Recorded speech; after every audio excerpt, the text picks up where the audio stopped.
Let's cross to Tel Aviv. We can bring in Sima Shine, one of Israel's leading authorities on Iran, former senior intelligence officer with Mossad as head of Research and Evaluation Division, 2003 to 2007, and later the National Security Council and Ministry of Strategic Affairs, where Sima handled the Iranian file. Sima is now senior researcher at the Institute for National Security Studies. Welcome to France 24 this evening, Sima.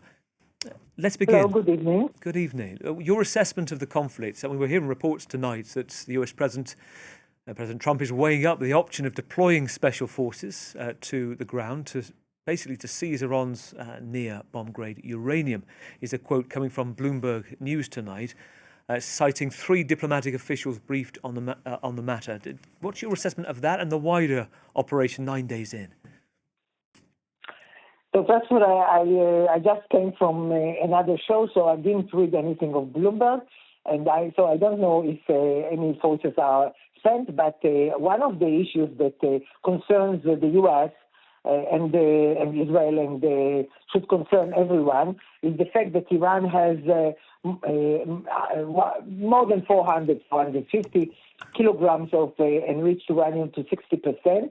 Which is a question of 3 weeks, and you have enough material for 10 nuclear devices. So this is very concerning. I didn't hear anything about sending ground forces for that, but this was one of the issues that was raised in the negotiations between Iran and the U.S. Before, and probably this should be part of the purposes of this war. You must have, in your time, been aware of, or perhaps involved in, Israeli wargaming, defensive wargame, working out what would happen if the Ayatollah was captured, assassinated, fell. What are you making about, from perhaps lessons of doing that, or being aware of that, the risk right now, the risk of chaos, the risk of civil war, which we keep hearing from many analysts, including today a number of British diplomats, saying that is very high? I don't agree with the evaluation that is going for a civil war. It doesn't look like that for now. I think what is very interesting to note is that the regime of Iran is operating in and making all the efforts to show that it is functioning. It is everything is under control according to the constitution. I don't see any reason to believe that Iran is going to a civil war for the time being. It might happen in the future, but I don't see it now. And my understanding is that for the time being, the regime, everything is under control, and the regime is attacking everyone it can, especially in the Gulf. I don't think there is a potential for a civil war. We don't see people going to the streets too much because it's war and because they are afraid that they will be killed, as they have been already killed. So for the time being, I don't see a concern of a civil war. We heard from Sir Jeremy Greenstock, former British diplomat today, just talking about the fact that, making comparisons, I'm sure you've heard this before, Sima, with Iraq 2003, weapons of mass destruction, with the imminent threats that was put forward then by President Bush and Tony Blair, and the comparisons to a lack of evidence. Yet we're hearing from the US and Israeli leaders that there is this imminent threat. What's your assessment of whether that rubs up, whether that is actually there and has been there? So first of all, I think sorry to be a little bit blunt, but no intelligent person will compare what is happening in Iran with what has happened in Iraq. Iran is for years having a wide nuclear program. The IAEA inspectors have been there. They have seen everything. Iran, not only that, in the last meetings between Witkoff and Arakshi, Arakshi was telling him, we have enough material for 11 devices. That's what he was just saying on an interview. So I don't think you can compare it in any way to what was in Iraq. Iran has had a huge, wide nuclear program. It had two sites of enriching uranium in Natanz and in Fordow, a lot of material enriched to 20%, other material enriched to 60%. No comparison to anything that was in Iraq. So I think only if somebody wants to make a point against something, he would compare it to Iraq. Iran is a different story. It's correct that in June 25, Israel, and then with the support of the U.S., have made a major destruction to the sites in Iran. But we know that the material was not attacked. And therefore, Iran doesn't have now the capability to enrich uranium because the sites that we know about, unless they have a secret one, the sites we know about are not functioning. But Iran has a lot of nuclear and enriched uranium, which can be transformed to bombs in a short time. So it's not compared in any way to what happened at that time. Where do you see, if you do see the leap coming, and how could that come? And you're a very good person to ask on this. You've looked at the Iran file for a long time. If we go back 9 days, President Trump saying that, this is your moment, saying to the Iranian people to rise up, and another comparison made by Jeremy Greenstock today was actually the feeling in Iraq, a smaller country, 20 years ago, more than 2003, was that there was what he said more of an appetite. Back then, there was an appetite, at least in those first 2 years, to bring about change, better civil infrastructure. Are you seeing there is an infrastructure in place that, we're often hearing about how the regime has suffocated any opposition? Are you seeing a prospect of that? You've looked at it. Actually, I don't see any real opposition, effective opposition inside Iran. People going onto the streets 2 months ago are not in a position or organized opposition. It's just people that are fed up with the regime. We saw in 2022 the hijab demonstrations. It wasn't an organized opposition. It was just people fed up with this regime. So I don't think there is, not that I know that there is an organized opposition in Iran. If there was an organized opposition, immediately they would be killed by the siege of the IRGC. So there is no, and we don't see a leader or someone who can lead an opposition. And therefore, it's very dangerous now to tell the people to go to the streets, because the regime is much more worried from inside developments than from the outside. And therefore, I don't think if I followed it correctly, President Trump didn't say the people to go to the streets. On the contrary, he said, we will attack, and after that, you will decide if you want to go to the streets and change the regime. I don't think we are there. I don't think we are there yet. Yeah, President Trump said, this is your moment. Don't let this moment pass. It is worth saying, one scenario he keeps raising this week, and a number of US officials do the same, and again, your thoughts on this are very interesting to hear, which is the Delcy Gonzalez option, and Delcy Rodriguez, I should say, the Venezuelan deputy president turned president after the capture of Nicolas Maduro, and whether there is a figure or figures that perhaps you can't talk about for intelligence reasons, but are there people to talk to within the regime that could bring about the, quote, Venezuela option? Yeah, I never thought that we can compare Venezuela and Iran. It's completely different systems. It's completely different infrastructure of the regime. So I really think there is no comparison. I think this regime, and specifically now, this regime is completely under the influence of the IRGC. They are the most important political power in Iran. It was the same with the leader. And now that the leader is not there anymore, there is no one even to challenge the IRGC.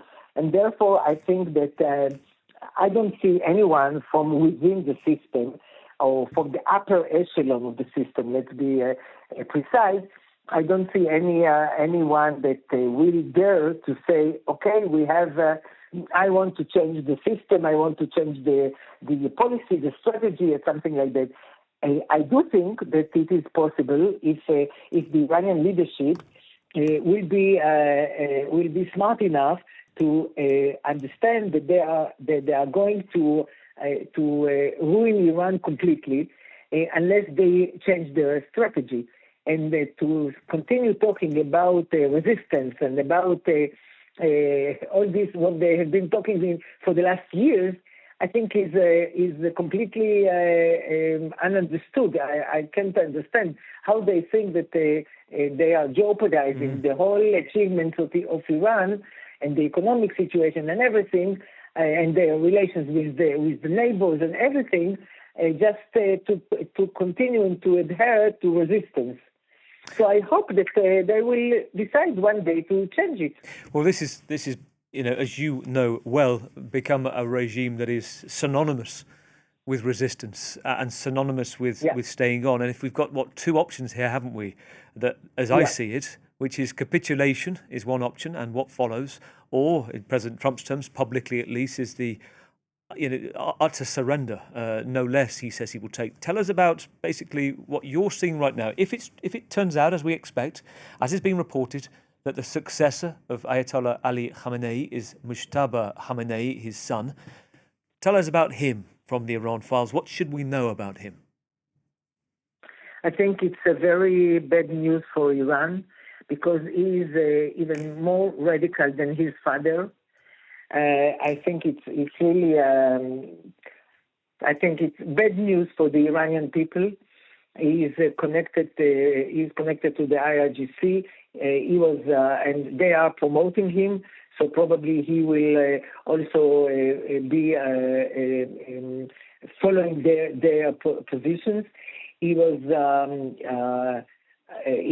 close to his father in the last years, so he knows exactly how to continue and develop the same resistance policy. I think he now has also revenge emotions because of what happened to his family, and I think it's really, really bad news for Iran. Let me ask you about another possible entrance into this conflict, which would be reports that the Kurds in Iraq may play a part. We've heard some of their representatives in the past 24 hours that they would play a part if there was a US ground force, so it's heavily caveated. Would you see that as beneficial? I hear all sorts of analysis suggesting that it could further fragment the chaos and the risk of chaos in Iran. What do you make of that? I don't think it's in any way relevant. I don't think it was relevant in any time. The only thing looks to me that somebody wanted to, I don't know, let me say, I didn't think at that time when I heard it for the first time that the Kurds really want to do it. I think the Turks were very nervous about that. And if it was an idea, it's not anymore. Let me ask you then, from the Kurds to Russia and the reported involvement this weekend of Russia advising Iran on how to strike US interests or targets. And I'm wondering whether you see a parallel between what we're seeing in the Gulf states being attacked and whether you think what you read to be going on, whether it works for or against Iran right now. So I saw this information about Iran, Russia supporting intelligence to Iran. I know that for a long time, also during the war, the 12-day war in June, last June, they have supported them with intelligence. I'm sure they are doing it. I don't know if specifically on American targets, but could be. No, there is no interest in Russia to see any success on the side of the Americans. So why not? On the other hand, they are not willing to intervene in any way and to support it operationally. And I think that the Russians are, on one hand, of course, the rise of the oil price is playing into their hands, but on the other hand, the issue of the Gulf states that have very close relations with Russia is also something that should bother them. So I assume that they feel that they have to support Iran this way or the other, with what they can without being involved directly in the war. But I think they have also conflicting interests. Of course, what is very important for Russia is to make sure that this regime doesn't change, because they have a lot of cooperation in Ukraine and ballistic missiles, UAVs, everything, and they, of course, don't want to see a regime change in Iran. A brief Sima, let me ask you this final thought for you. It's really good to hear your thoughts tonight. Tom Fletcher, the UN humanitarian chief, saying today that the world is being put in grave peril by these events. He talked about, quote, the strongman politics right now, muscular geopolitics, people resorting far too soon to weapons, guns and warfare. Nobody is breathing, taking a breath. Nobody's having cool heads. Nobody, he said, is listening to the UN.